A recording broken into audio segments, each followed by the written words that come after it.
top of that, it's not just those who are in power who get access to those exclusive brothels. It's also those who are doing the errands for the ones in power. For example, there's an exclusive brothel just for those who showed themselves uh, or distinguished themselves on the front lines, just for the Wagner people. Um, yeah, it's a pretty grim state. Very, Can I very ask you a reminiscent. question? Can I ask you a Yeah, go ahead. question really quick, Monty? Like, I don't want to get too far into this because it might be sensitive to where you are geographically speaking. But one of the things that I know we talked about statecraft and symbology and all the rest of this stuff the other day. But another issue that I've been scratching my head about is what role does Russian organized crime have in all this, right? Because as we've known, Putin has co-opted the Russian mafia to act as a semi-state actor, right? It has co-opted it. It has cooperated with it. It's done a devil's bargain with it. What role does Russian organized crime, the Russian mafia, play in this war? That is something that I've just constantly been like, you know, they're real. They're in New York. They're in Boston. They're in Philadelphia. It's a real organization. They exist. All right. Let's not kid ourselves. The FBI does raids against them all the time.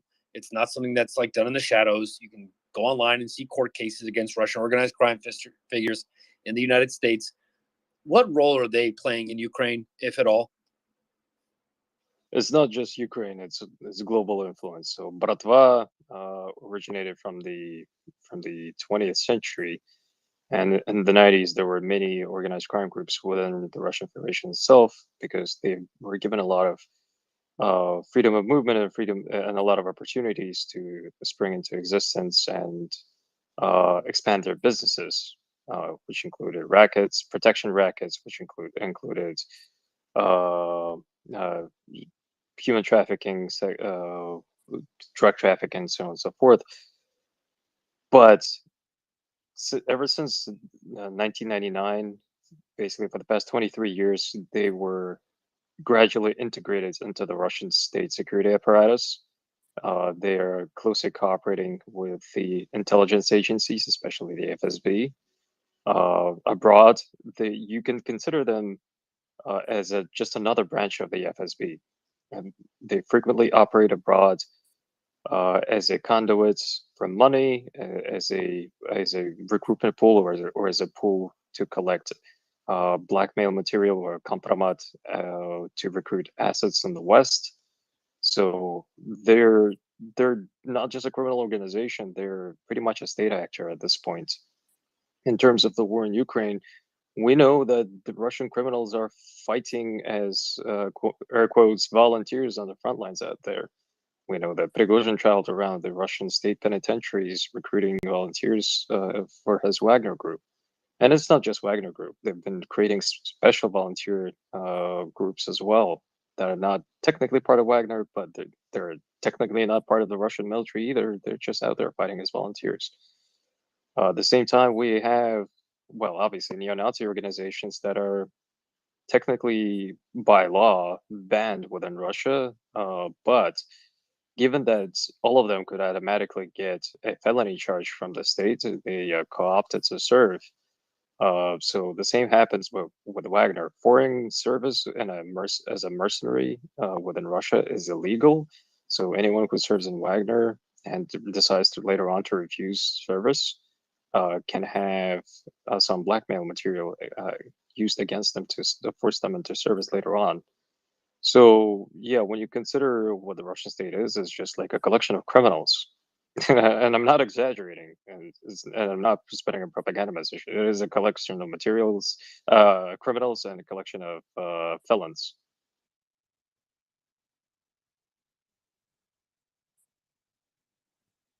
Yeah, thanks, Money. So just very quickly, I had some technical difficulties, and so now I'm back.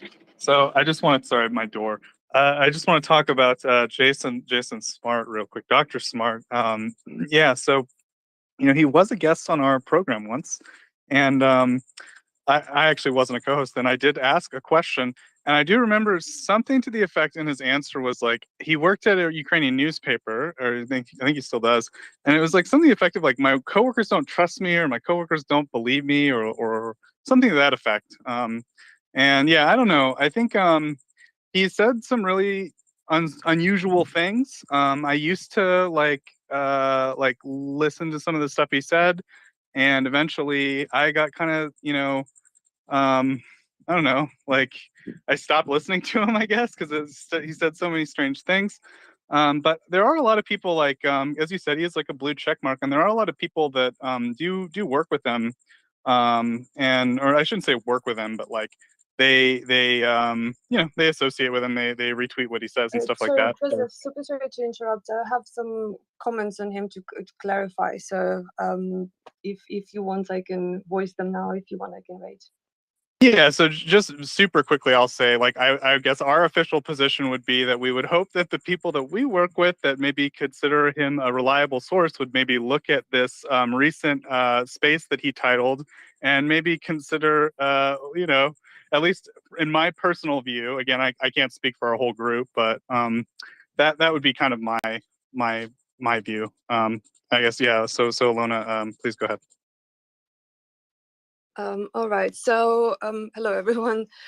So I've been kind of watching what this so-called journalist has been doing for quite a while, and I found out about him when someone sent me an article from Kyiv Post in which they basically praise Ukraine's grains for their OSINT work, right? And Ukraine's grains, it's a project that several people are involved in or were involved in. I don't know if it still exists, but basically one of them, one of the people associated with the project was using that account, Ukraine's grains, to send me loads of really bad abuse. And I've documented all of that very closely. And so I tweeted it to Jason saying, why you guys promoting promoting a project like that? And I sent to him in the tweets the evidence of what I was saying. And and it wasn't just me, it was like my team and community members saying the same thing to him, right? And so he got extremely defensive about this, and he started saying that he doesn't even know who I am. He's if you want to just look up his Twitter handle, it's Office JJ Smart, together with my username, and you will see all the history of our exchanges. And then he basically started like trolling us and sending like dog pictures, and it was completely inappropriate. And so, first of all, for everyone to know, Kyiv Post is it's a publication with somewhat compromise.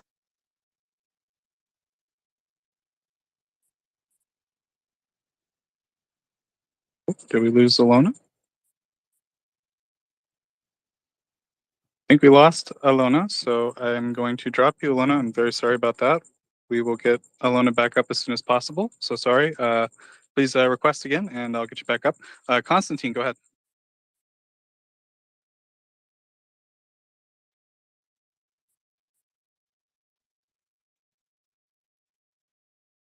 Mic check.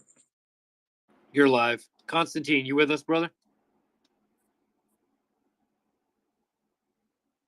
He dropped. Okay, so yeah, I mean, obviously, like, it's this is a complicated thing. I'm not one for drama, quite frankly. But I'll just say that I would just I don't think he's the super reliable source. He says some weird stuff about, as Madi said, like Belarus intervening, and as the title, I saw the title of the space tonight and I laughed and I said, okay, hopefully the people that are retweeting him will see like kind of what a crazy guy this guy is. And I think there's a few people who kind of fit this picture if we look back on it, Madi, like just people that like I think Fuat's another one of these. Just a few accounts where it's like, I don't know, it's like they're almost like misinformation accounts that exist. They say some true stuff, but then they say some crazy stuff. I don't understand I'm not an expert in this type of field, but I don't know. Just I didn't find him to be a reliable source of information. I kind of stopped listening. I unsubscribed, stopped listening to him. Don't really care to engage. There are people that I know that I do respect that sort of retweet him and stuff, and I would just say maybe I hope that they kind of look at what he's been up to and maybe say, oh, I don't know if I endorse that. So that's all I'd say about it. Monty, go ahead. Just a quick side note. It's not drama. I'm not one for drama. I actively avoid it, to be honest. But if someone is actively trying to spread the Russian narrative, and it's at worst or at best or at worst, try to spread disinformation or malinformation with malicious intent, that needs to be called out, especially if it's a journalist, a blue check journalist who's so yeah, becomes extremely problematic. Yep, I would agree with you, Monty. And yeah, as a free agent, I'm not stopping you from saying what you would like on the space. And I think that's as far as I can go as like my personal position and like the position of the organization, I guess, for lack of a better term. I don't know. Alex, are you here? Is there anything else we want to say about Dr. Smart?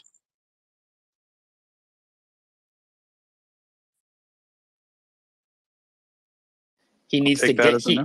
he needs to get Great. smart. He needs to get smart. Yeah, I mean, speaking on this specific issue, the idea that we're going around talking about that we're going to guarantee that Russia is going to use nuclear weapons, to me is that's pretty nuts. I don't know what else to even say to that besides like, are you sure you want to retweet this guy in the future? Right? I mean, that's just all I can say about it. But I don't know. I mean, it's as Madi said, there are certainly actors out there that fit the profile that Madi describes, and one should be alert to them. Wouldn't disagree there at all. Constantine, welcome back up. Did you have something you wanted to add? And Alona as well. Please, if you are in the panel, please do come back up. I'm sorry we lost you. Go ahead, Constantine. I don't have much to add regarding the Jason guy. I found out that I was actually following him and then unfollowed when I saw that space. The name itself was discussing advocating that Putin will use nuclear weapons. It's by itself dangerous. It's like saying that, please, we will all give up. Just don't beat us. And when you say that to your enemy, that's exactly what he's gonna do. He's gonna use all the controls that he has to enslave you. That's basically it. And just even making titles like that is destructive. It's for the governments and for intelligence services to decide and to weigh the reality, not for fear mongering like this. It's just strange for me. So I unfollowed him, but I did not want to add to the discussion much. I just there was a question regarding what is I think it was a question by Craig regarding the Russian criminal elements and. I think it was could you remind me, Craig? Yeah, like the Russian mafia and organized crime, like that. That's what I was talking about. Yeah, so that was essentially what the Russian state was in the 90s. It was like entire state was controlled by it. It evolutionized itself into more into the Putin essentially, and right now its main usage is to instill fear and money laundering. By instill fear, I mean, for example, there are people inside Russia who, for Putin to rule, they need laws. They need laws, and they need to follow them to as much extent as they can. Otherwise, you have to have rules, or even in criminal elements. But at the same time, they need to to break those rules, and that's when they use mafia. That's you need, eternally terrorize your own people, and there are some tasks that you cannot give to FSB or your or police, because they would be just plainly illegal is one part, and what people must understand. Even the government like Russia, they cannot break the laws directly. What they do, they usually like, for example, they cannot invade Ukraine, so they all gather up and create a law that allows them to invade Ukraine. When they talking about their citizens which they need to oppress or kill, they cannot simply make a law. Let's just kill the guy. You cannot make a law like that.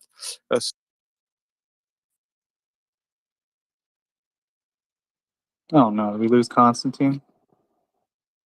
I had a question for him actually, but Marty might know this. Real quick, I'm going to drop Constantine down. Constantine, please come back up if you can. Back to you, Alex. I think this is quite an interesting area where we can have a productive discussion. Marty, I don't know if how much you know about this, but I remember reading somewhere that organized crime was actually quite important for Russia in helping them take control of Crimea. Is that true? I can answer that question, but I think Aluna has something to comment.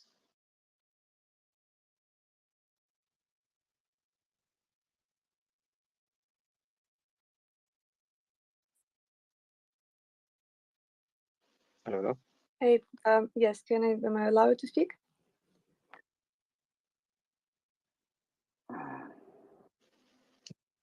Hello, Yehuda. Hello, good morning.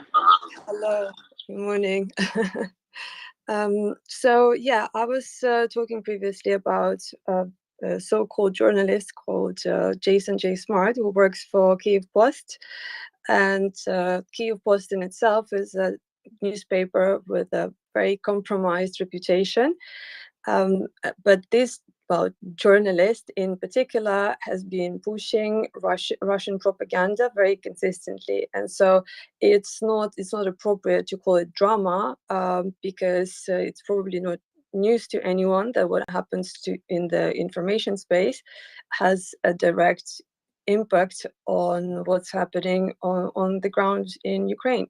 And so if someone resorts to this behavior, and especially that Twitter space, the name of it, if you go to his account and have a look at it, it's it's ridiculous. And the only side that could be interested in pushing this narrative is the center of it is in Moscow. Okay, and so we've been watching him, and my whole team have been watching him for quite a while, and I'm completely used to people being skeptical about my statements. People laughed a lot when I was saying that Reuters are pushing Russian propaganda as well. I even got a shout to that for saying that a couple of times, but that doesn't change the substance of what I say. If you go through his account and you look through the kind of messaging that he's pushing, it's pretty clear what's going on there, and so it's very disturbing to see that. I'm definitely going to speak to someone from the Ukrainian authorities, because this guy seems to be in Ukraine, which is a huge national security threat, and so it's not acceptable to be dismissive about this kind of thing, again, because it has very serious consequences. Thank you. All right, no worries. Listen, we shouldn't be talking about who we're talking to SBU or Security Services for National Security on this space, Alona. I'm So not we'll talking talk. about SBU. I'm saying authorities. It can be Yeah. Telegram bots. That's all. Yeah. Okay, cool. No, so the other thing is, look, we're going to see increasingly a lot of diverging opinions or people that we suspect. I mean, I'm not going to lie, that individual's name has come up quite a bit about curious posts. So I don't, well, we can talk offline about it. I don't think it's drama, but I think it's, it's fair to point out you have concerns about something. Yeah, I mean, definitely. I don't want to give fuel to the fire, if you know what I mean, right? Especially with the comments about certain nuclear things. let's just say it was hopefully it was an intellectual experiment. I certainly don't agree with them. So I don't want to add fuel to the fire, if you know what I mean, Alona, to those comments. Yeah, but it's I don't know. I don't. I know it's hard to sometimes believe that well, that Russian propaganda, for example, can come from a Ukrainian newspaper, which Kyiv Post, for example, is, right? But Russians have in their influence have infiltrated most mainstream media in the West as well. So it's important to kind of be cautious about all this stuff because a lot of people, he has, again, as Marty mentioned, has a blue check mark, and a lot of people will fall for that stuff when they see it. And like, for example, I saw Kyiv Post in one of the pinned tweets in this space the other day. We shouldn't be promoting their content at all. Yeah. Okay. So this is what I'll say. Definitely, like the same person as you said has come up. I'm not afraid to talk about it. We're not there yet. I'd like to understand a lot more. And I mean, about the Kiev Post, I'm not going to throw the whole organization under the bus because of a journalist I don't like. So I think that's not appropriate. I don't think it's dramatic that people are being dramatic. I think that we have to be measured because we're trying to be responsible as well. Let's say the jury's out. You didn't surprise us, and if you've been here, which you have a lot, this room is very sophisticated. People aren't just buying up things because just because they've heard it from someone with a blue check mark. Anyone who talks the nuclear route so casually, obviously, I have some major issues with. But yeah, we're not going to police when it comes to the nest. I mean, if there's a decent article from there that we can stand behind, I think that's fine. But yeah, I don't want to litigate that person here. We can talk offline about it and circle back, but certainly none of the things I've seen. And I'll be honest, I mean, this person was on the space before quite a bit, and now they're not, Alona. So I'm sure you could put two and two together, right? I don't agree with quite a lot of what I heard, but I have to be careful as well because we want to be clear. Someone might have just a really like a poop ton of bad ideas that I don't agree with. Might not mean they're a Russian spy or an asset. It might mean that they're a pessimist or they have horrible ideas. I think there's a difference there. But yeah, let's just go to Maddie. I do want to move past the subject. We have some news coming up, and I'd like to discuss who we have as a possible guest in a few hours. And I'm going to let the cat out of the bag, and then we're going to have a big talk about some stuff that they're doing. So Maddie, and then whoever is next. I don't mean to interrupt. Yeah, just to quickly before I start talking about the role of criminal gangs and the annexation of Crimea, I just wanted to note that, yeah, with JJS, I had some personal run-ins with him and on other spaces, and he can't argue. Whenever you point out the fallacies in his arguments, he simply blocks and runs away. So, is he? Is he a person with extremely pessimistic opinions? No, I don't think so. He just reads a lot of Russian propaganda and then decides to repeat it. In the best case, but in the worst case, I don't know what kind of motivations he's got. He doesn't get the same level of protections as an average person on Twitter because he has blue check mark. So anyway, so with Crimea, let's move correct. past it. All right. Like, yeah, I think Maddie, Alex. Yeah. Okay, Enough people are emailing me saying, "Why do we talk about it?" The more we talk about it, the more give legitimacy. I don't agree with his assessment. I don't think it makes him a spy. It makes him maybe he's. I had frankly, full disclosure, I had a full out and out with him on the space where I said, I saw that. Yeah, I was there. okay. I mean, it wasn't. I'm not his best friend, but I mean, here's a person who I even called out about his experiences because I grew up with this. I'm not some. No, I don't mean to be mean, but I'm not some American Midwest person with no background in this and just came upon this in university and I did a PhD in it.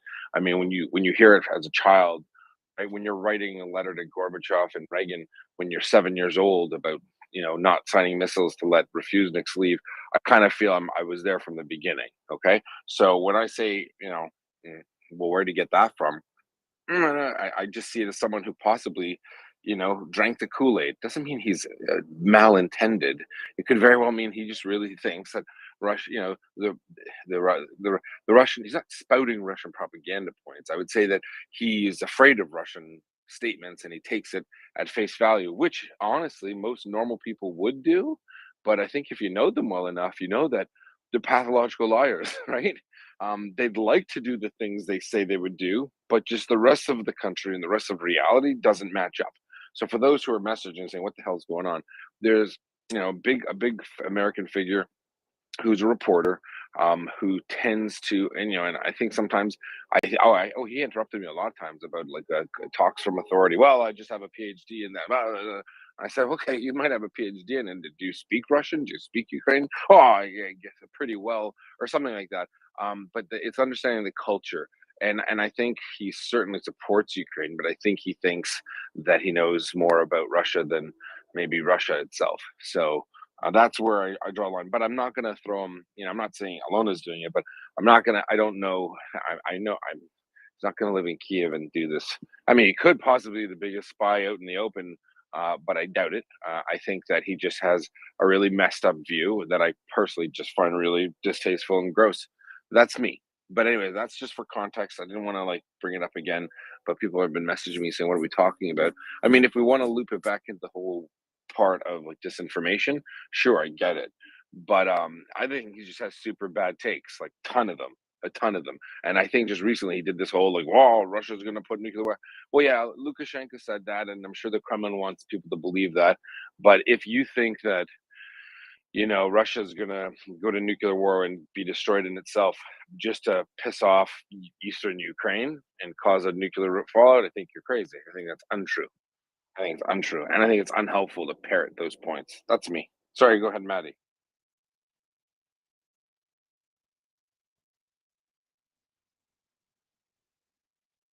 Maddie.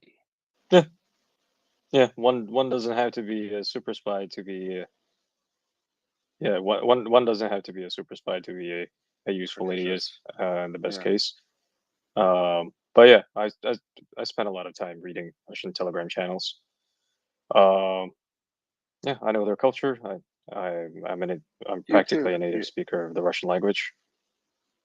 So yeah, it's very easy to separate the two, the message that they're saying and reading between the lines. But if you're not that smart to separate the two, you shouldn't probably be commenting on Russia in the first place. Anyway, so the criminal gangs were indeed Maddie, instrumental in the annex. Sorry. Let me just interrupt you, Maddie. I have a mother-in-law who, in the basement of our house in Canada, when she was showing me a video, it wasn't Navalny who made the video. Alona, who made the video of Putin's house by UAV? Was that Navalny? Who was that, Maddie? No Yeah, that idea, was to be Navalny's team. honest. Do you know what I'm talking about? Yeah. All right, so my mother-in-law like calls me over in a hushed tone and a whisper in the basement. Putin, Putin. And she's whispering to me, "This is Putin's house." I'm like, "What the fuck are you whispering?" It's not like he can't hear you. Putin can't. But that's the mind frame of someone who grew up in Soviet Russia. Maddie knows what I'm talking about, right? That's the mind frame. Like, shh, don't let anyone know this is Putin's house. She's like afraid to talk about it in Canada. I'm like, now to understand the level of craziness that is, you kind of have to be immersed in that culture, right? And this is a Ukrainian woman. She's not spouting Russian propaganda points. She's just absolutely scared shitless of the Kremlin, and that's 30 years after she's left the damn place. Anyway, sorry, Maddie, I want to interrupt you.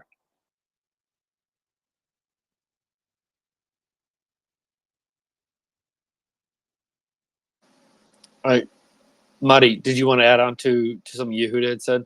Because I wanted to kind of continue down that thread about Crimea. Just a quick answer to Alex's question on the role of criminal gangs and the annexation. Yep, there you Crimea. go. Yep. Yeah. Oh no! I Go ahead, Marty. You have the floor. Go ahead. I agree with everything, but Alex. Yeah. I'm eagerly awaiting your answer, Marty. Go ahead.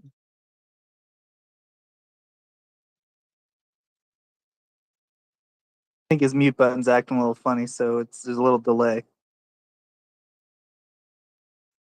I've been there, let me tell you. Oh no, go ahead, Craig. So yeah, everything that you said, I agree. Yeah, so my point is that what I've tried to be careful about speaking about is this segment of this, because it's, you don't get this in OSINT, right? You don't get this in Twitter things and Telegram. It's very beneath the surface, and it's well beyond my knowledge. It's well beyond my capacity to understand. I can read a book, I can go to my library, and I can pull an author off my library is a bookcase, but I can pull these things off my shelf and read about it, but I don't know how it actually happens on the ground, right? When Russia occupies a Ukrainian town, like, a question that kind of bangs around in my head is we understand what happened in Irpin, in Bucha, and Hostomel, and Mariupol. We understand what happened there, that those were uniformed Russian troops committing these acts of genocide. We understand that, we saw it, quite frankly, with our own eyes. But I'm kind of curious, is what we see in these occupied lands, temporarily occupied, are we seeing, is it, I mean, not seeing, but do you guys feel that rather than Russian troops kind of doing this kind of house cleaning and all the rest of stuff, is it possible that the Russian organized crime kind of filters in behind and kind of cleans things up and then kind of institutes this criminal state that has Russia? They're the ones that are kind of in charge of the city council now, if you will, right? You know what I'm saying? I don't know how they operate, you do, but I'm just kind of having this thought experiment as to how it's integrated like that, right? At kind of a local level, if at all. I'm just kind of throwing it out there. Constantine, do you want to go ahead and answer that? I'm afraid I'm gonna get disconnected once again. So I will go after you if you don't mind. I'll have a lot. I have a lot of to say about it, but the longer I speak, the more chances I get disconnected. So you go ahead, and I will try to add things up. Okay, yeah. It kind of circles back to this point where it's critical to elevate Ukrainian voices, not because they're Ukrainians and because they're being attacked, but because they know Russia like no one. They have centuries of experience of dealing with them. So that is why I'm sure I do appreciate personally, and that there's a lot of Western supports and a lot of people from West are interested what's actually happening. Um, but no matter how much of an expert someone is from the West, they're not going to know Russia and the Russian ways better than anyone from Ukraine. So that's my 2 cents, my subjective opinion.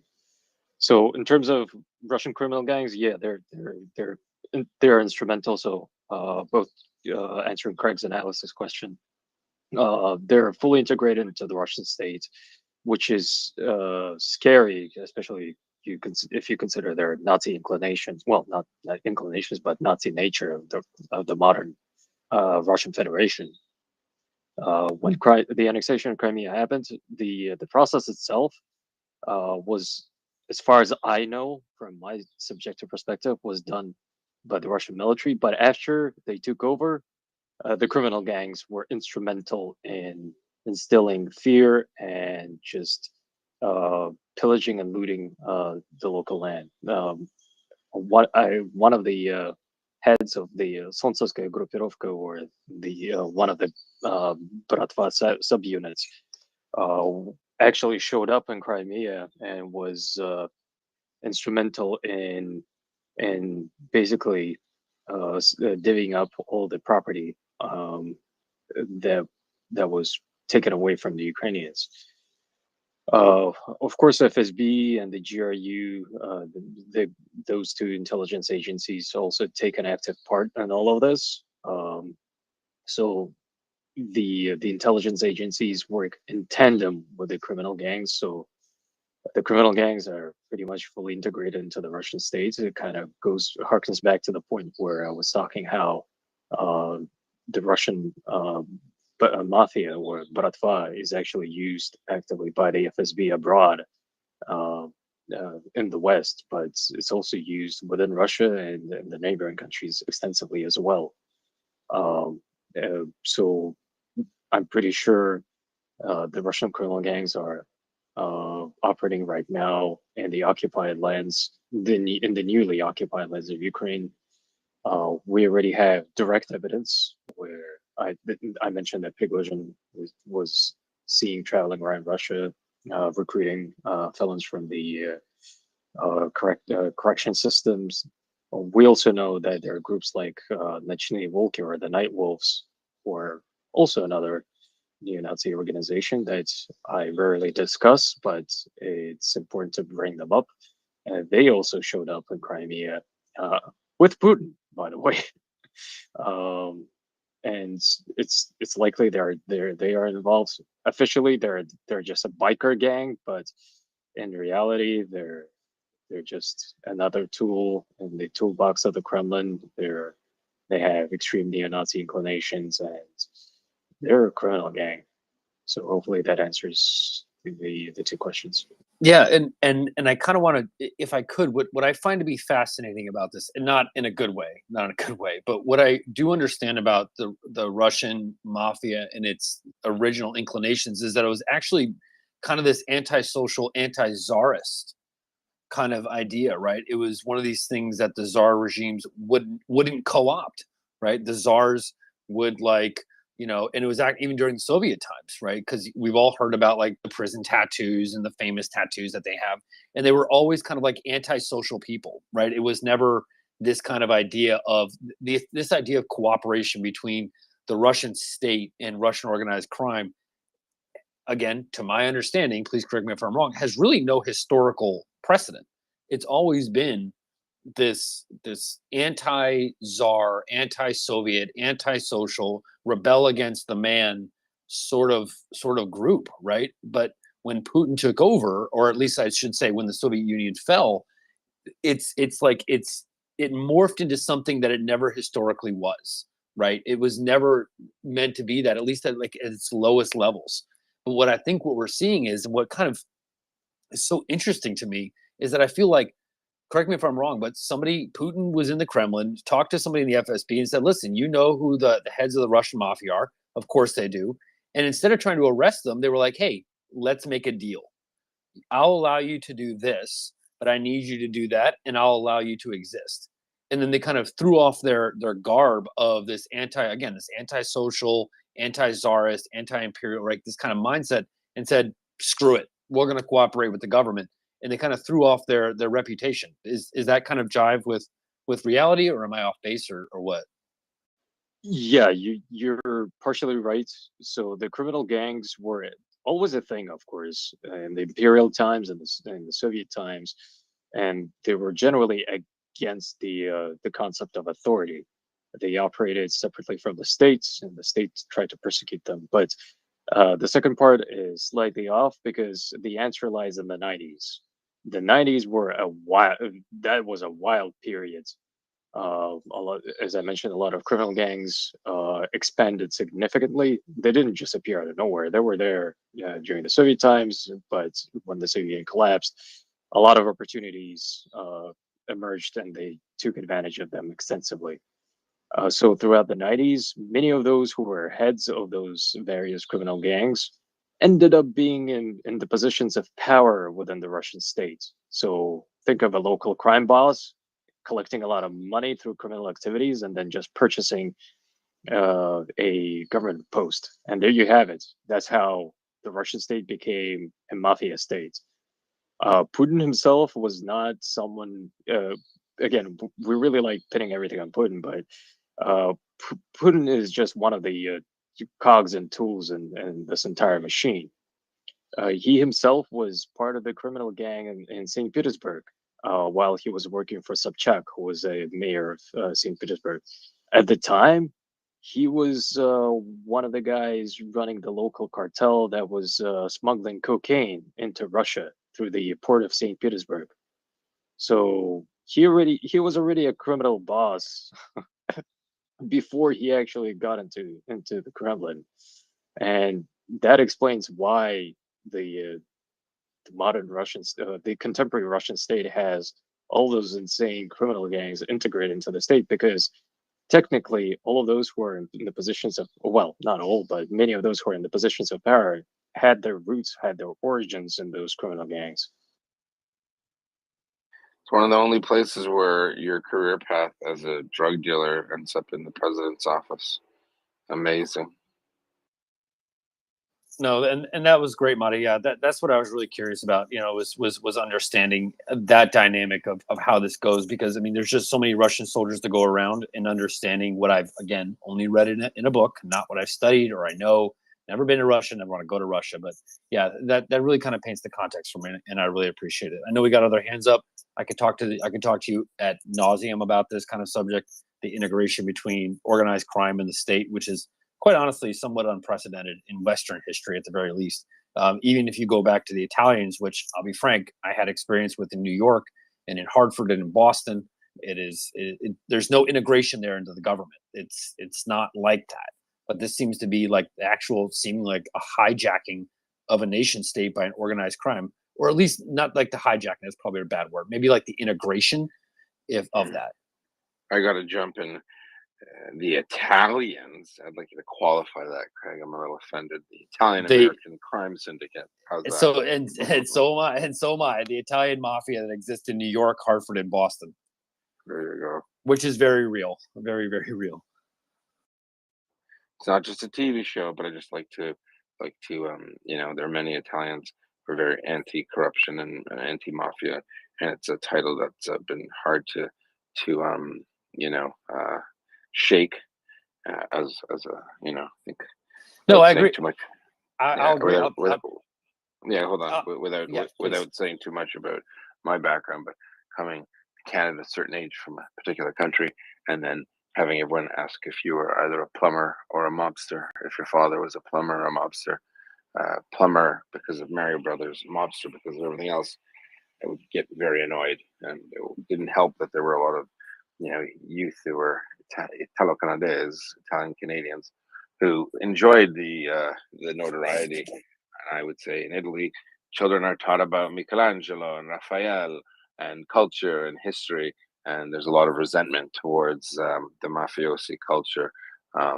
In Sicily, in one particular instance, there was a very famous prosecutor and judge who was blown up, and 30 people were killed, including children. And there's still Falcone. There's still a monument on the road outside Palermo if you ever landed in Palermo, Sicily.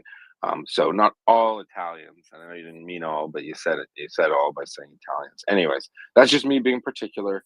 No, it's entrada la familia la Cosa Nostra. Like it's very much like if you've grown up in that area, you understand it. My family, my mother's side of the family is Italian. They were approached by the mafia. I've heard all about it. Like I had stories when I was growing up about how my grandfather was starting an insurance business and he was trying to start a company, and he had guys walk into his office and he talked to him, and he, according to the story of the family, he refused them, and he said, this isn't going to happen, not on my watch, and apparently they never bothered him again. But it's entrada la familia la Cosa Nostra. Like it's a real thing in the East Coast. But all I'm trying to do is trying to draw the parallel of what the Russian mafia did versus what we see in the United States. But yeah, anyway. I'm just saying you said Italians, and I just wanted to be specific what kind they were. That's all. Alrighty. Who was next? Mockers has been extremely patient. Mockers is not going to make fun of Italy. Go ahead. Hello, guys and girls. I've just got in about 20 minutes ago from work. I obviously know about the Antonovsky Bridge. I noticed that something seems to have been burnt to the ground in Melitopol. And I also noticed that Crimea air defences were active earlier. So have I missed anything other than them?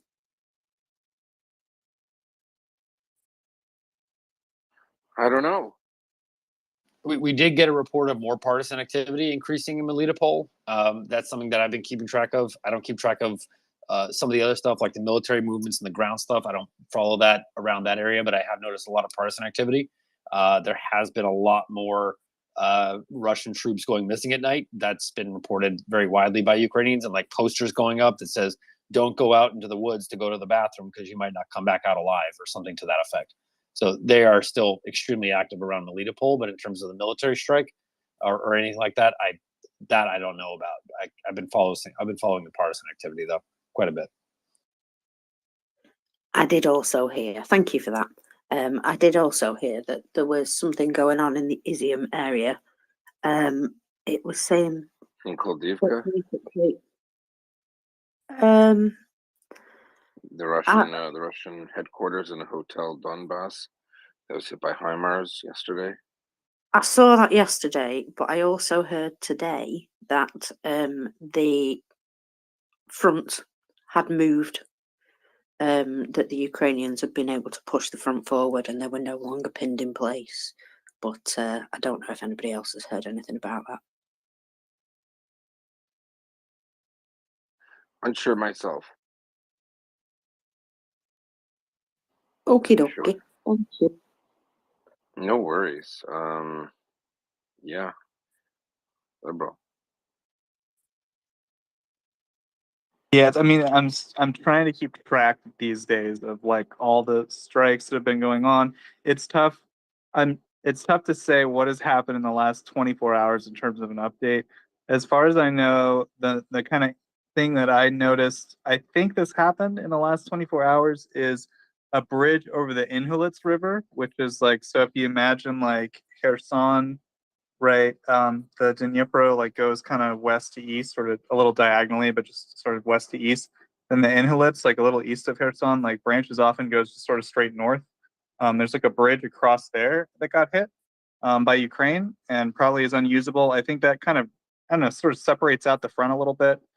Craig talked a little bit about like certain like supply depots that or rail hubs, railheads, I guess Craig would call them, that could be hit that would be good for Ukraine. And a couple of them in the last 48 hours have been, I want to say one or two. But yeah, so it's just, as far as like in the last 24 hours, I'm trying to think of specific stuff that's been hit. But as far as I know, that bridge, what is it called? The one that Special Kherson Cat mentioned, the Devika Bridge. I've already forgotten the name of it, but I'll try to find it for you. But yeah, does that answer your question, Markers? Yeah, I'll go and look at Special Kherson Cat now because I haven't checked them. So I'll do that. But thank you. Yeah, that's plenty. Cheers. Yeah, thanks. We got Liberal coming back up as soon as we can get him up here. Or as Brian would say, liberal. Just kidding, Brian. I don't know if you'd say that. Yeah. All right, can't wait. I'm going to start making some pronouncements. What do you think? I just want to clarify just one thing. Joseph had mentioned the strikes that were mentioned. Those were the ammunition side of the house, not necessarily the rail junction. I've kind of done a little bit of deep dive with Misfit and stuff like that. So unfortunately, it wasn't the actual rail. It was the like where they kind of like disembarked from the train. That was kind of like where the area was struck. So just a little point of clarity there. But yeah, go ahead, Yehuda. Blah, blah, blah. I'm so sorry you interrupted me that I forgot, man. I'm just kidding. I didn't. I just tune you out, Craig. No, I'm just kidding. What was it? Choo choo, choo choo. Yeah, that's it. If it's about trains, it's like, yeah, no. Geez, I just picture you with the, what is it, Mr. Top Hat and Memories of Sodor. Sorry. Let's go on a big world adventure. How's it go? I was thinking more like the Polar. I was thinking more like the Polar Express. No, I'm thinking. No, you don't get that. That's too fancy. You get Thomas the Engine, buddy. Okay. I'm gonna tell you something offline that's horrible. When you're a parent and you have young children at my age, you start really hating cartoons and you make up alternate theme songs, probably inappropriate ones.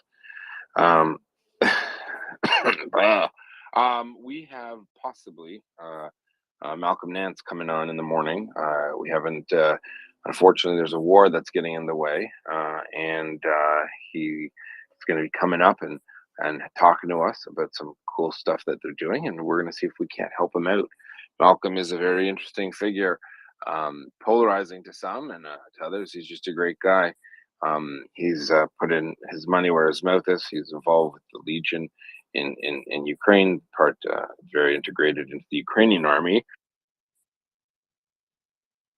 And yeah, and he should be here. We don't know yet, maybe 10, 11 Eastern Standard Time, really whenever he can. But we'll keep you posted. We'll post it as early as we can with a speaker's card. We'll try to add some of the cool things he's doing. And it promises to be a very interesting expose discussion. He has promised me, or he has not promised, but he said, look at getting us exclusive footage that we can post on the MryiaReport Twitter handle. So do follow us if you weren't already. Sorry, I did sleep earlier in the day, so I'm a little yawn-ish, and I apologize. I might mute my mic in the middle, so I don't want to be rude. As it is. But yeah, so we're looking at some pretty cool interviews, and more of the Legionnaires having a chit chat on this space, so they can tell us their story and see what they're up to. As you know, we support Ukraine fully. We do have charity of choice, but it doesn't mean that people can't come up and ask for things here and there when we think that they're, going to the right place. We're a volunteer organization, 30 plus people around the world. All we do is talk about Ukraine and share. We won't ask you for money for ourselves. We, promote causes that we think are meaningful, and where we know that the money will go, have the highest expectation that money will go to where it's intended to go. No middlemen, no commissions, no paying off loans. We get a lot of requests. I'd like to go. Can you pay off my car loan? And then I go to Ukraine and fight. It's not what we do. We're helping people on the ground. Everyone we work with probably has put a ton of their own money into helping Ukraine. And Malcolm is one of them. He has book deals, and he has spent tens of thousands of his own dollars to help out Ukraine. And he's there fighting for it. So on that note, without further ado, woke monster. Hey Yehuda, it's Mobster. It's a snarky. That's mobster. Yeah, it's a I got snarky it. avatar Sorry. or handle. It's not really meant to be taken literally. I'm not a mobster, So, and I'm not woke. no, I'm not. My glasses. I thought it said monster for a No, second. So yeah, I get that from time to time. And the first time I came on the Yeah. space, you were hosting, and we went through this, and you said this should be interesting. I think you anticipated something that didn't happen. But that said, yeah, no. So the truth is, you're not a liberal woke mobster. You're a conservative, sleepy police officer. yeah, Let's go. yeah, pro like First Amendment. I was at the Capitol on January 6th, and all that good stuff. But so Mari's here. Mari and I were in another space, which will not be named, and Mari DM'd me because I was asking questions and I was engaging the host, and Mari made a comment about something, and then I said, interesting, and he gave me a different perspective. So I drilled down on the host, and he didn't really respond to my question, and almost it seemed like he was I don't know, like he bristled at my question, and it kind of brought Mari's assertions into focus. But I don't want to bring that up. I think it's good that we have spaces and that we're respectful of spaces. I'm not here to grind an axe or whatever. I had a question. We were talking about Russia being a mafia state earlier, and maybe Mari can speak to this. Mari, if you're there, and I see that you're there, I don't know if you're listening. Dedovshchina, is that not emblematic or correlated with the post-Soviet era Russian society? This idea that if you're strong, you can, beat the shit out of people that are lower rank, and that seems to go all the way up, to Putin. Do you have an opinion on that? Are you familiar with Dedovshchina? Thanks. Yeah, I there's no direct translation into the English language. The concept of Dedovshchina. It's stemming from the Soviet times, when during the army service, all of those who are new recruits would be called dukhi, or souls. So army conscription army service in the Soviet times was 2 years. So those who served for the first year were dukhi, and all those who were about to get dismissed from the military service were called didi, or grandfathers. So those who were about to finish their service got to exploit the ones who just joined. It was like a rite of passage. We call it So hazing in English. Hazing. yeah, yeah. So I wouldn't call it hazing because it's a lot worse than that. I Um, understand, but hazing, yeah, this is the culture that they instilled. yeah, yeah. So don't think of the Greek society kind of hazing. Think the kind of hazing where you get Yeah, beaten up eat poo. extensively. Sexually Yeah, assaulted. Yeah, yes. In the worst cases, yes, sexually assaulted. yeah, That but was Maddie, the actual hazing is that, and the fraternity hazing is actually just not really hazing, right? But putting the shaving cream in your hair and running around naked, they call that hazing. But hazing is actually what the Russians do to their soldiers. no, and the reason I'm trying to clarify it because in the West, anyone who experienced what they think is hazing, I need to clarify that. So a fraternity kind of or sorority kind of hazing, that's not hazing. Whatever hazing is Agreed. done in Russia takes the cake. And Yeah. yeah, it stems beyond that. It's actually within with their police forces. It's within their regular army service, not just conscripts. It's within their government. Anyone who is outranking someone else can directly exploit their subordinates. There were multiple instances of, well, I shouldn't say multiple instances. The instances that extensive number of instances that we know of that were documented where high-ranking government officials would openly beat up their subordinates. Zolotov is one of them who really likes doing that. General Zolotov, he's the head of the Rosgvardia, the Russian National Guard. He's also one of Putin's friends. You've probably seen this guy. He showed up during the Russian Security Council meeting right before the full-scale invasion. So yeah, it's an extensive problem that is quite characteristic of the Russian society. And I'll add to it. So this hazing, this culture of hazing, is that they believe. First of all, I believe there, and I have experience in battle school and the professional military where we train soldiers, and you might hear the adage to break them down to build them up better. It's definitely to teach discipline and have people not think individually only, right? Not have people not only care about themselves. What I mean by that is, if they're on a training exercise and they haven't slept for days and they're in a trench and their fire team partner is falling asleep, instead of just saying "f him" and let him get in trouble, and I don't care if he's not covering his arcs, he's not sitting in the dark. We wear night vision goggles and we watch the troops and see who does what, and we see the people who support each other, and the person in the trench that goes, "Hey buddy, don't fall asleep," and props him up against himself, and lets him get a couple minutes shut eye while he holds his rifle for him. We consider that good soldiering. We consider that teamwork. We consider that the proper way. You're not just saying "f him," I'm too tired, I don't care if the platoon gets screwed with extras, I'm just gonna, it's not my problem. That's we teach how not to do that through different means. The Russians teach it by psychotically brutal beatings, weird stuff, um, you know, rapes. Can get to sexual stuff, and they really believe it makes, it's Borat level. He'll make you amends. And by the way, Maddie, when we talk about Borat, we actually talk about Russia because that's what Sacha Baron Cohen took.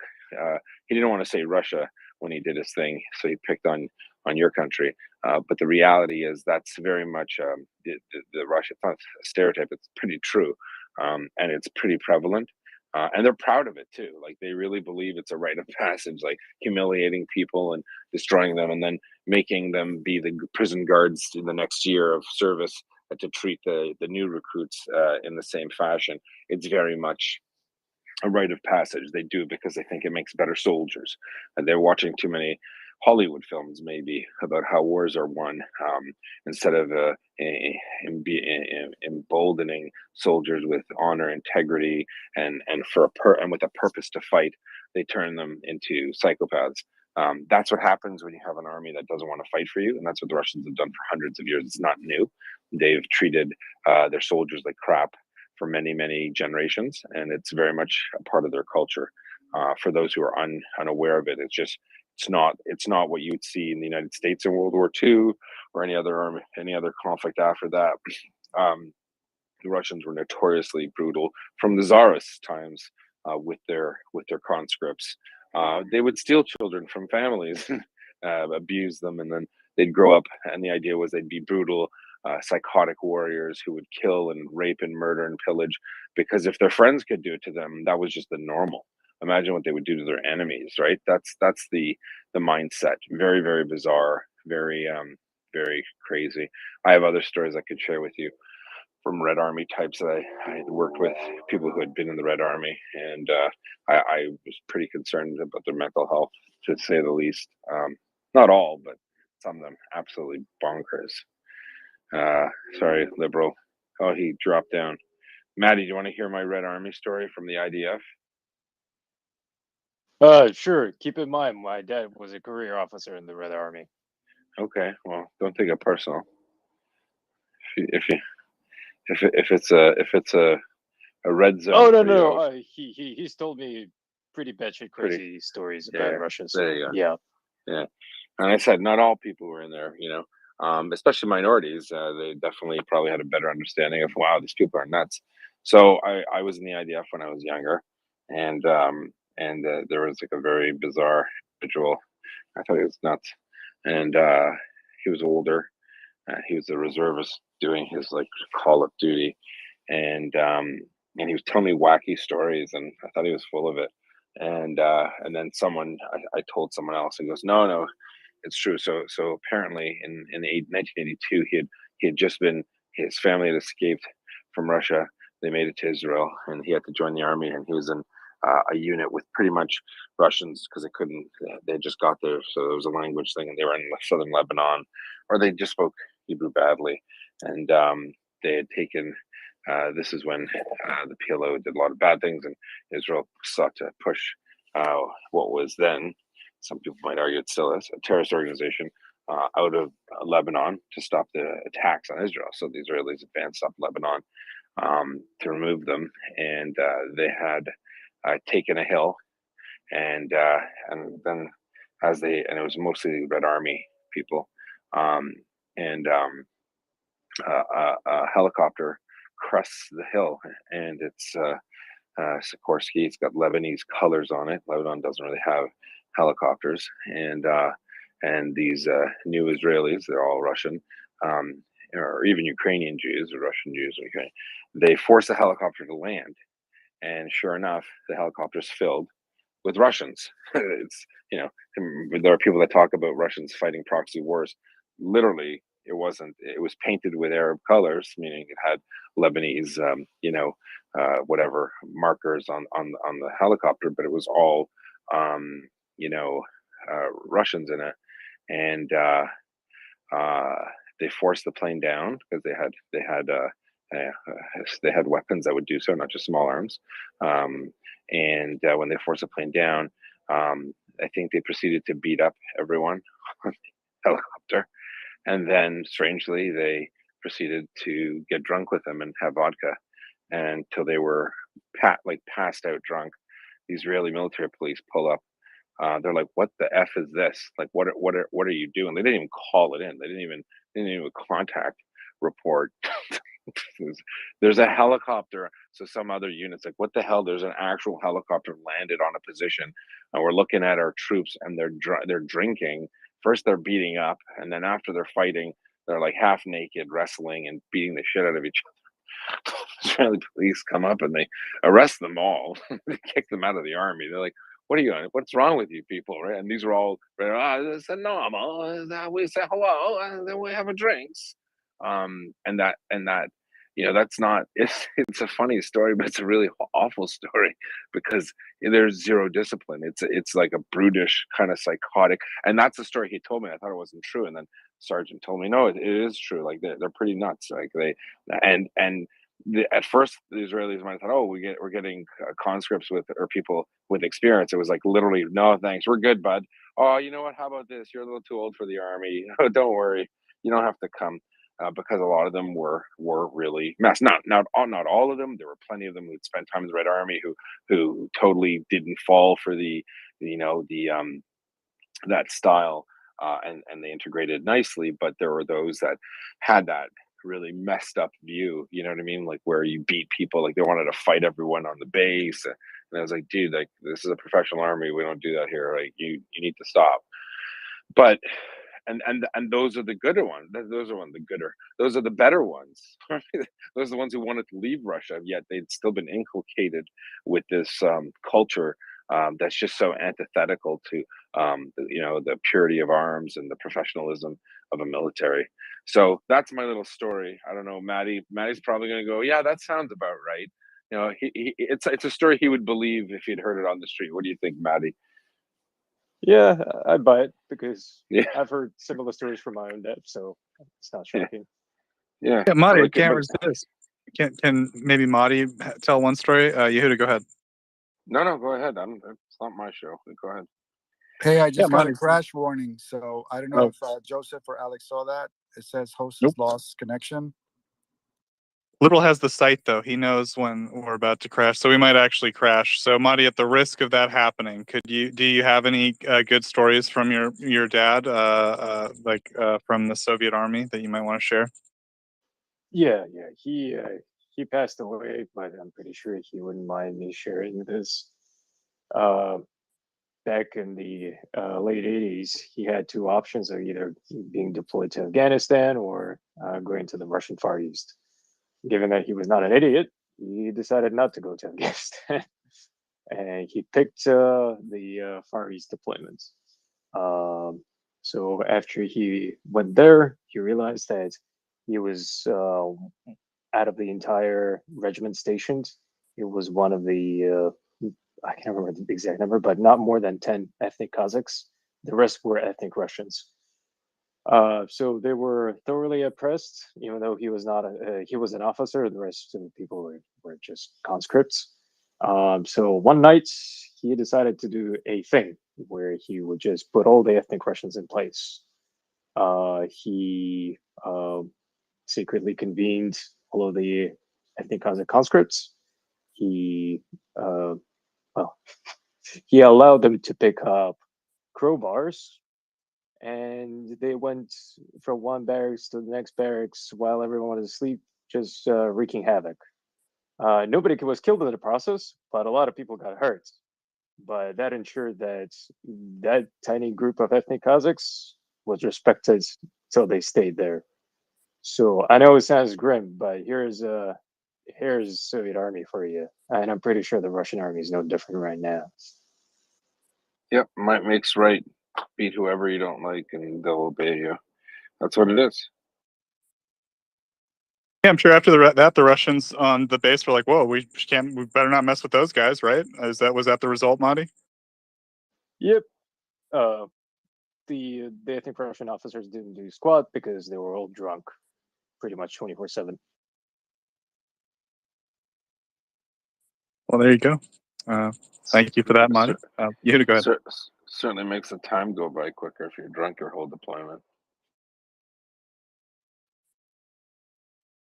Yeah, I imagine operating one of those crazy like Soviet air defense systems with all the switches and buttons. If you're like a little buzzed, like it might, like it's like playing music, it might maybe, but yeah, you don't want to get too drunk or then people might ask what air defense doing.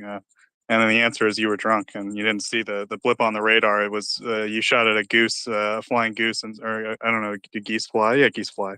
Anyway, so Liberal, go ahead. Yeah, Yehuda, I dropped out. Audio dropped, so I had to reset, delete cache, and do all that good stuff. So I heard the tail end of what you said.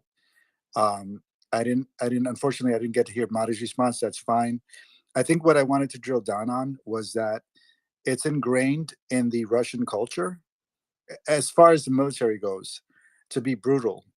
If you are humiliated, brutalized, in some cases raped, bullied, what happens when you have an AK-47 pointed at a civilian population? You get an Irpin, you get Bucha, you get Mariupol. And I think this is not a bug. I think this is a feature of the Soviet, aka Russian doctrine, where they want to create these savages that have no remorse, no compunction about, killing innocent civilians. And we're seeing it on display right now in Ukraine. So I guess that's what I was trying to get at with Dedovshina. So thank you for your response, Maddie and Yehuda. Thanks, Joseph. So I have a Thank you. Go ahead, I have a Alex. bit of a question. This sort of systematized bullying, doesn't that create the risk of like an alternate authority structure within military units? So you might have, say, the major telling the colonel what to do and things like this. No, because it's dictated by the rank structure, so it goes from top down. All of the hazing is it's all sanctioned by the top.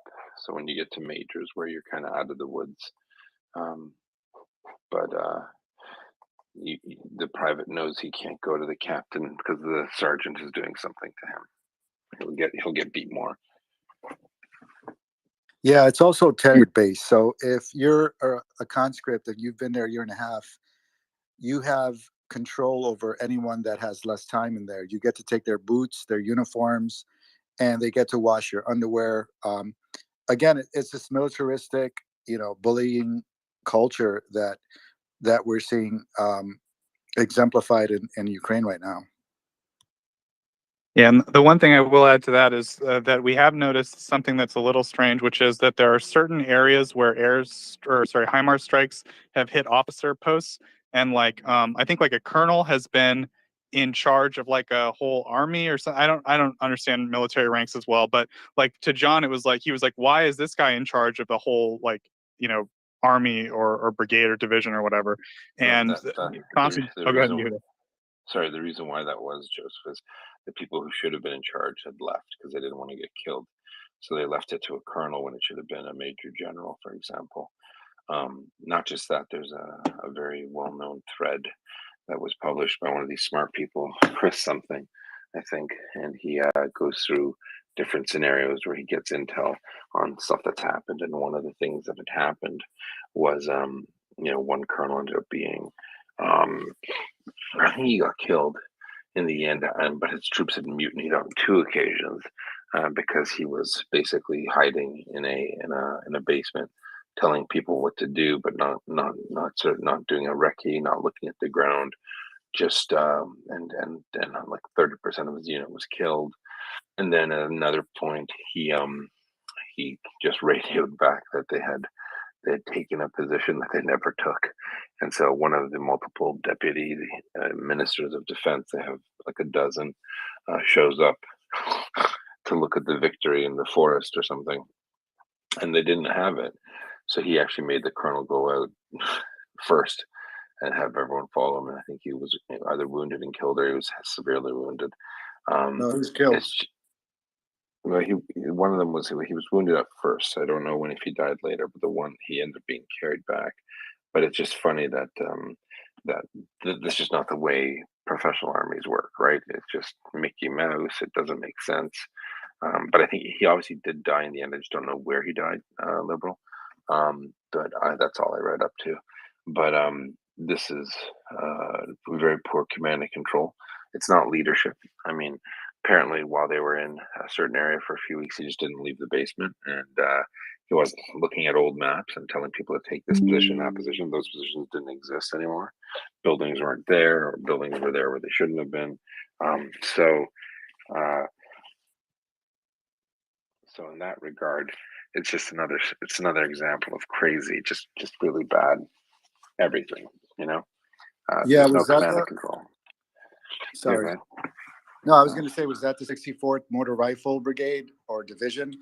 That, Yeah, yeah, I think so. and yeah, I saw that article where they said that this one Russian soldier gave an interview.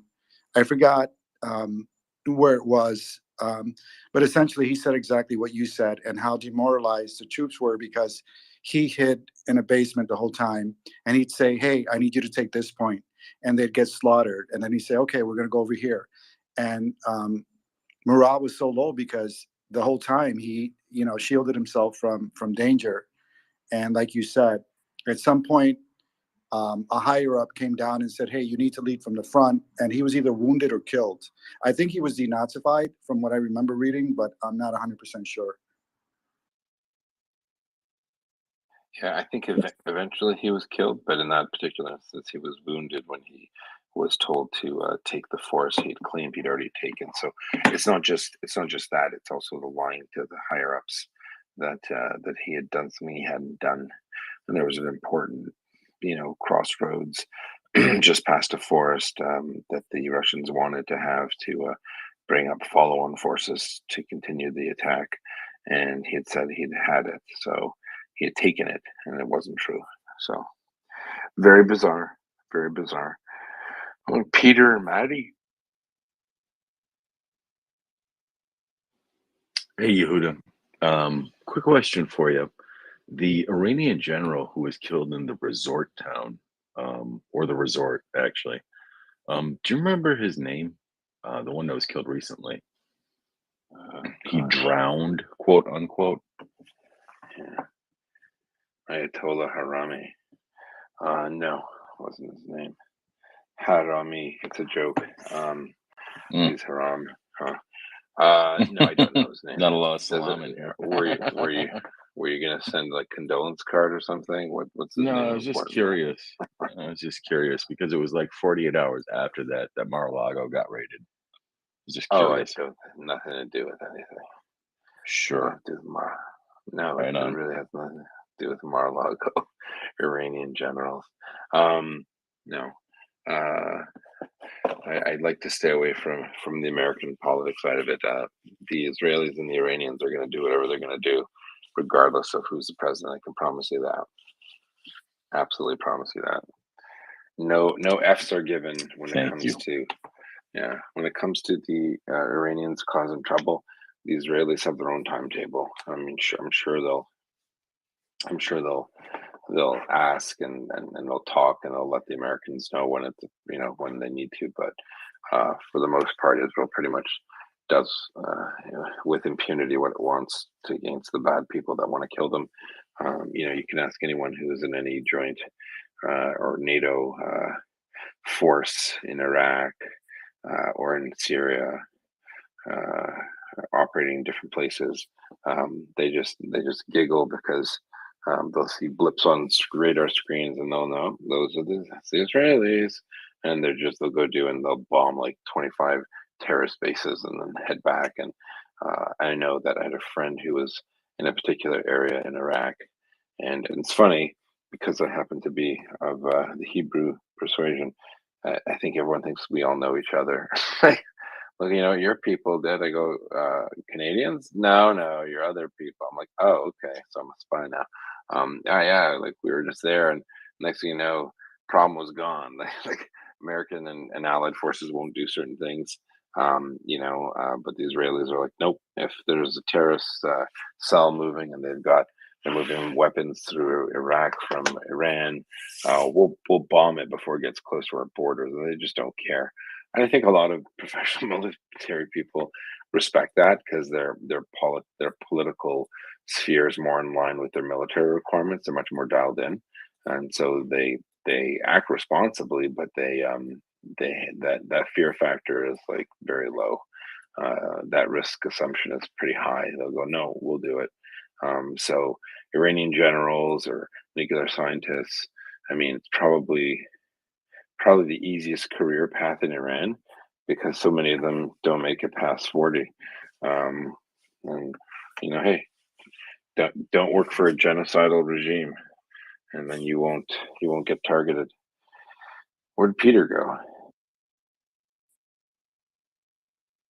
Hope he's not going to Pizzagate. It's not real, Peter.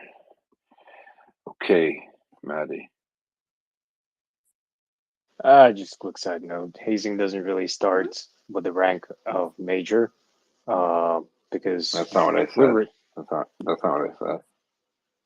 No, but anyway, so there were instances of multiple I'll generals. qualify. I'll repeat what I said. So once you get to major, you're relatively in the position where you can do a lot of the bilking and stealing money. But I said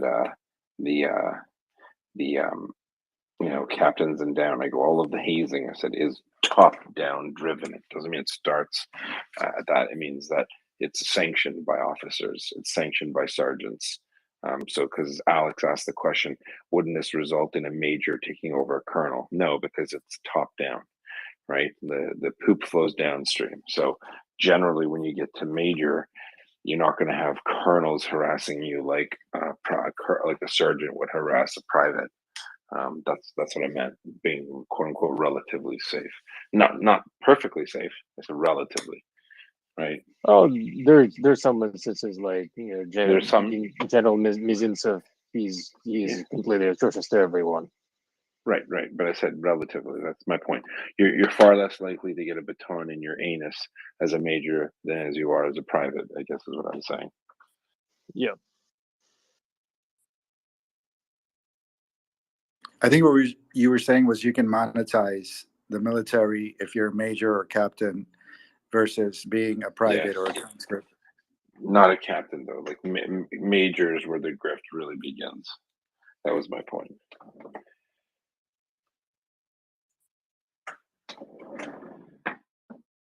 Alrighty. At least now, I don't know what it was when Maddie's dad was in, but now a lot of the answers come that I've been picking up. That's what it shows.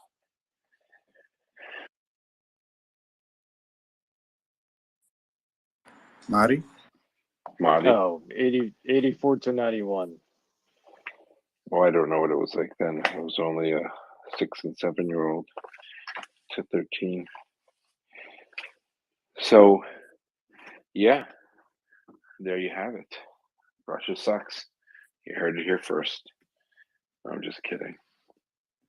Yeah, so perhaps Malcolm, he's been texting and it looks like it might be good.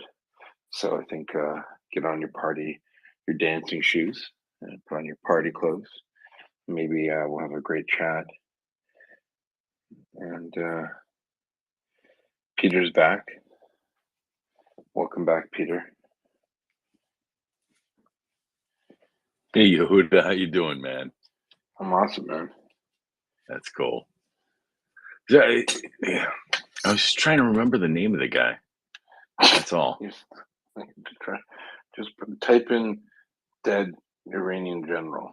Yeah, everything comes up salami. Salami, harami. Right? There was a General Salami that got it. Exactly, about a year and a half ago. It's pronounced salami. Yes, it is. Right? Greatest pork product ever. Well, he's very haram. He is haram for sure. And but hey, let's not make fun of people's names, okay? Okay. Just kidding. That's juvenile. So, it is. My God. Yeah. That never happens. I know. Not here, not in this space. This is too professional. You're right. Oh. I just wanted to compliment you. I heard you take down a troll earlier today. And what was it? Oslev? Karl Osipov. Yeah, that's what it was. His that real was name is very Kirill nice, Osipov. man. I really enjoyed that one. Yeah. Well, I was going to keep it going, but I knew people were going to get mad. That was an old account, too. That was like a 2009 account, just sitting there sleeping with only 78 tweets. Yeah, 63 followers, 78 There tweets. we go. That was beautiful, man. He was a real winner. And then thanks to our MryiaReport super sleuths, we got his conviction and arrest records and his pictures of his time at Club Fed. No, at Kentucky, and for assault, and then he didn't scrub all of his Russian bio, so we got his original his original resume. He's from Russia.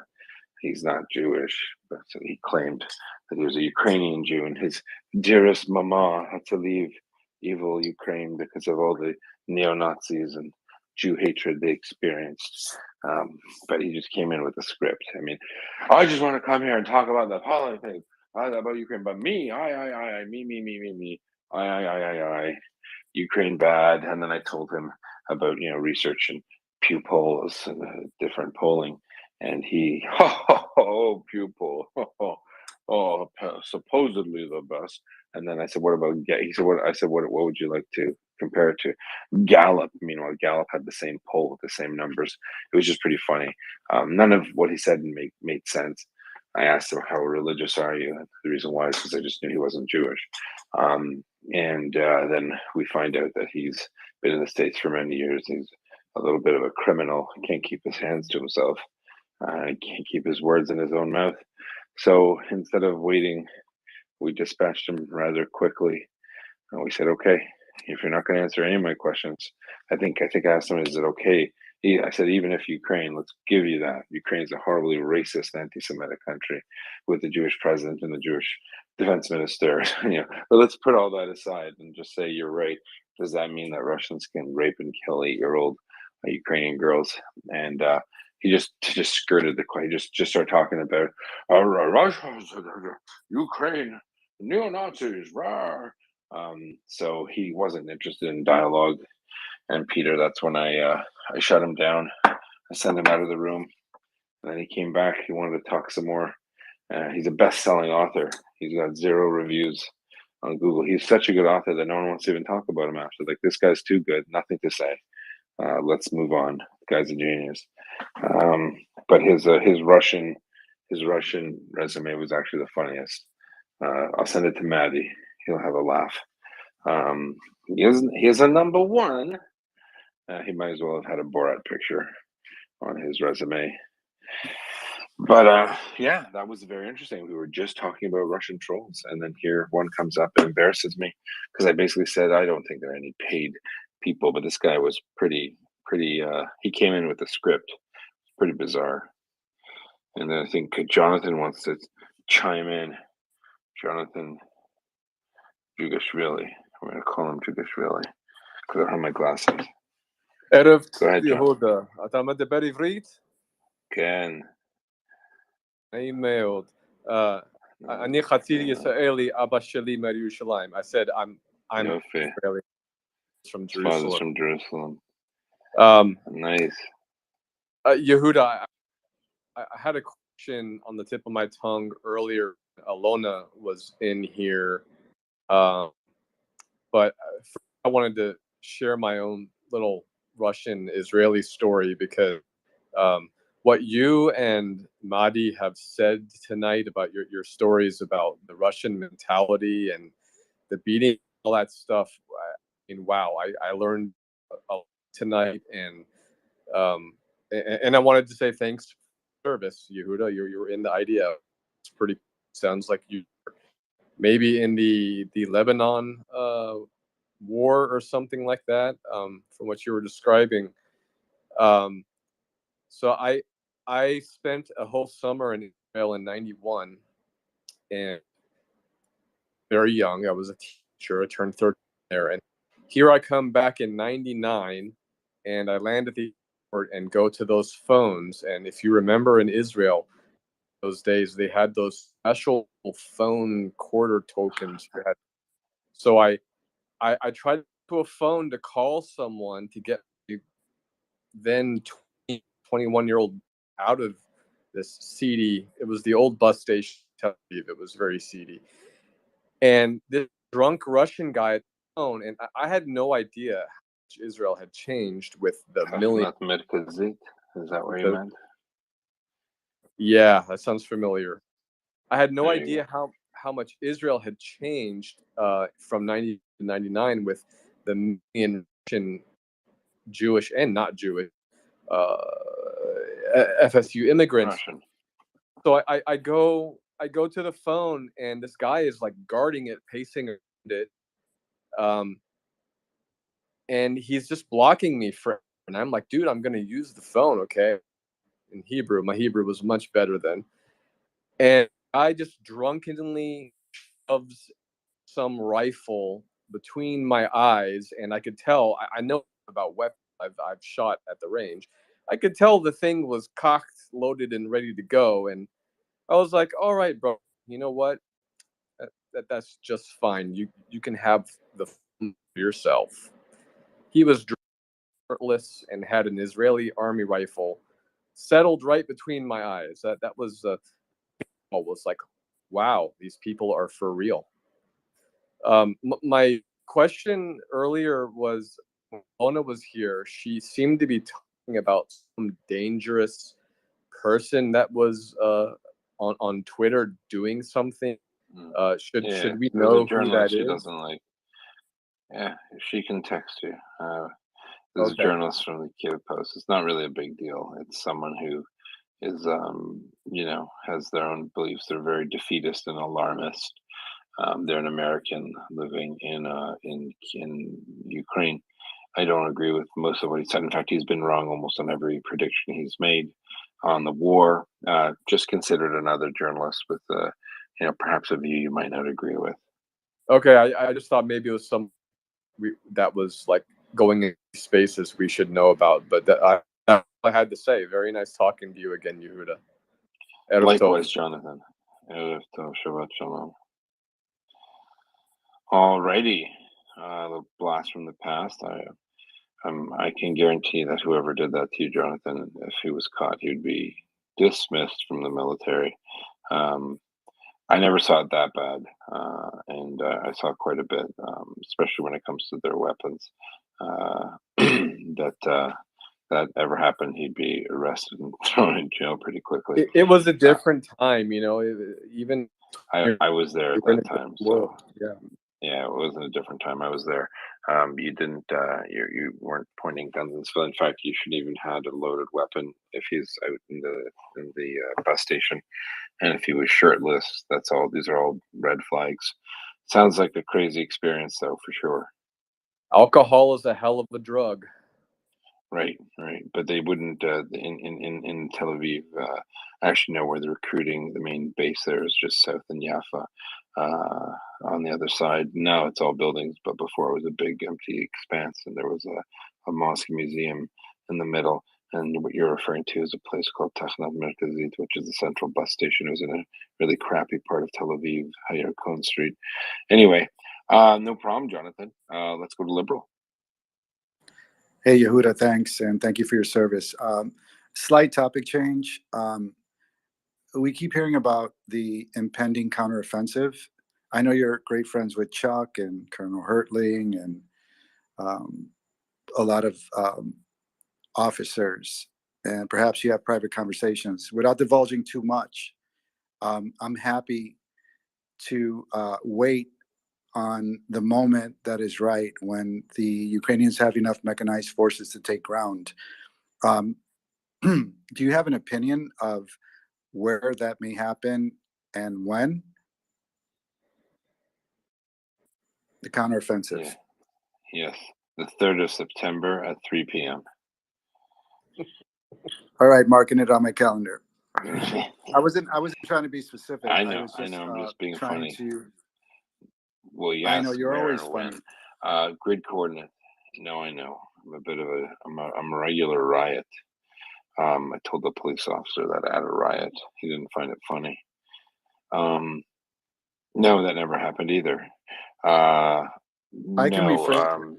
I can rephrase it if you'd like. no, Just not being because it doesn't specific. matter. No, I get it. The answer is no, I have no idea. We don't know, right? Because the Ukrainians have a lot of factors to consider. And I can tell you what I think the trigger would be. What the trigger would be. Do you know what I mean by when I say trigger? I think I do. I mean, executing POWs might be a trigger in Mariupol, but I was just an No, enlisted that it soldier. might be, but I don't think that would be. I think the trigger, the trigger, the when a certain condition is met, let's call that a trigger. So what the trigger would be is when the Ukrainians have belief that they have enough material and manpower to do the job, and when they've sufficiently degraded the Russians' capability to counter any Ukrainian offensive. So they might feel right now that they've got 5 tank brigades that they're going to throw into mix. They're going to have a whole bunch of battle groups rolling, moving, and grooving. But they're like, you know what? We got all these HIMARS, and we keep getting all this great intel from the Americans and from our other friends and from our own, partisans on the ground. We're just going to keep hitting the Russians first, actually. If they keep moving stuff up, let's just blow it up. Why? Because why on earth would they want that used against their advancing troops? Why would they want their tanks to be destroyed needlessly?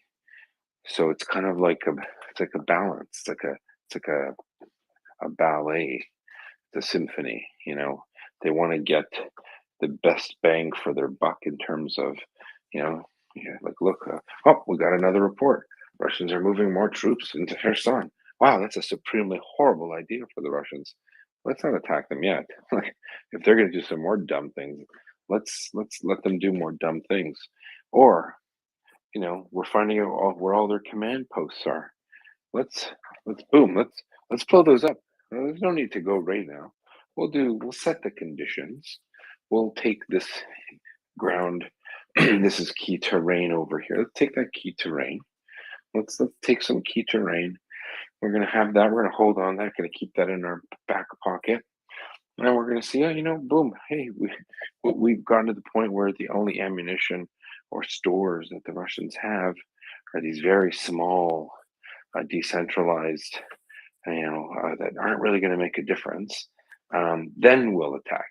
So the trigger is when they have critical mass and when they have the appropriate concentration of force, and then combine that with when they see that the Russians, or when they believe the Russians are at their most vulnerable, right? And if they see the Russians reorienting, which I suspect they do, they see the Russians reorienting when they got those other 15,000 troops where they shouldn't be. I'm sure Ukrainian generals said, whoa, hold on. We were going to attack on this day, but they're moving more troops in harm's way. This could be our opportunity to kill a whole bunch more of them than we ever anticipated. So let's just check fire. Let's shelve this plan for a few more weeks. I suspect September, by, I would say, mid-September-ish. I suspect that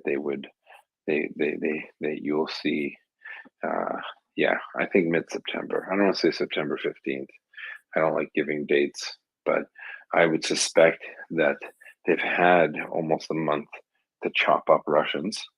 They're going to keep doing it, though. The Russians keep moving stuff in, right? So it's almost like, if they were to go now, it's like gambling. Do you want to win the pot with $50 or do you want to win it with 500? Right? And if you see the dummies throwing money in, or poker or whatever, I don't gamble, so I know what blackjack is. I once made $8 million in blackjack. It was on my phone and it wasn't with real money, but I'm pretty sure I could do good. Whatever, it was fake money. But then they tried selling me these chips with real money, and I didn't want to do that, so that didn't work out. But I'm sure it's the same way in real life.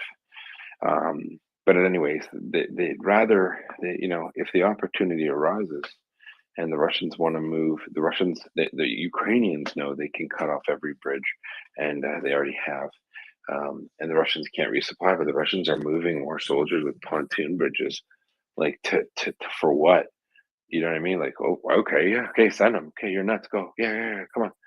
Yeah, bring him in. Yeah, cool story, dude. Yeah, you guys are dumb. Because when they hit him, it doesn't matter if there's 25,000 troops or 10,000 troops. They're still effed, right? They're still screwed. Those troops.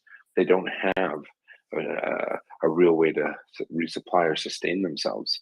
So that would change my plan. I wouldn't jump if I was Ukrainian military plan. I'd say, hey, let's wait, because they're just doubling down on stupid now. So it's a combination of what their force composition, their force posture is, and then their force composition, and like their strength, their disposition, and then Russian counteroffensive capabilities. So, moving them further back, getting Russians to move their command and control nodes like 300 kilometers away from the front, which is insane. I mean, commanders should be in the front, like there. You have tactical CPs, you have main CPs, you have forward CPs. The reason why they're there is because you need to see the battle, and that's when you have decentralized command. We have forward and tactical command posts, and yet we have captains and lieutenants that can make tactical decisions on the fly. They don't have lieutenants and captains and sergeants that can make those. So they really depend on being physically close to their formations. Yet these guys, they moved from Kherson City to Melitopol. They got killed in Melitopol, and they went even further back. So I don't know how they're going to communicate.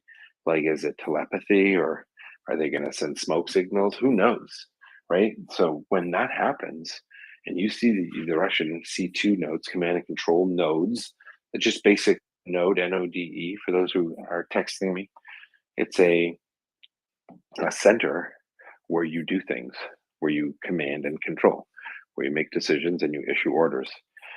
That should be pretty close to the field. A tactical command post is usually, a couple of armored personnel vehicles, armored in our army, it's an armored, say, G-Wagon, and a couple of other, and maybe a couple labs, light armored vehicles, and they fly around battle space, and they're moving up to this position, and then they move back to their forward CP or to their main CP, and that way they can get briefed by their company commanders. Company commanders say, "Sir, this is my plan. You told me that this is what we're gonna do. Blah blah blah blah blah. Cool story. That's a great plan, Bob." Or Bob, that's a garbage plan. You should give your head a shake. I'm going to come back in 8 hours, and you better have a workable plan. And then the commander goes back in his truck, and then they fly around to the next position. Hey, what do you got? What's your plan? Back brief me again. Tell me what you want to do. So that's why we do these things. So it's not just, these aren't just words. Like, what does a command post mean? The brave Russian soldier knows what to do. No, they don't. They have to have that relationship. So imagine, I've just given you an example. In a battle group, a la Canada or America, you've got, a main command post. Here you have a forward one further up. You've got a tactical one, which just means it's a couple of trucks that back into each other, and then they, put up a little tarp, and then if it's raining, then we have a chit chat, and that tactical CP flies around to get, information. Not everything's done on the radio. You need to see sometimes your commanders and find out what's going on. So now you've taken that all away. You don't even forget tactical. You don't even, your main CP is in another time zone. Literally, it's in another time zone. They're going to be back in Belgorod or wherever. Maybe it's not another time zone, but it's far, hundreds of kilometers away. What are you going to do? Send a runner? Here's my order. It'll take me about 4 hours to get there. So, a cool story.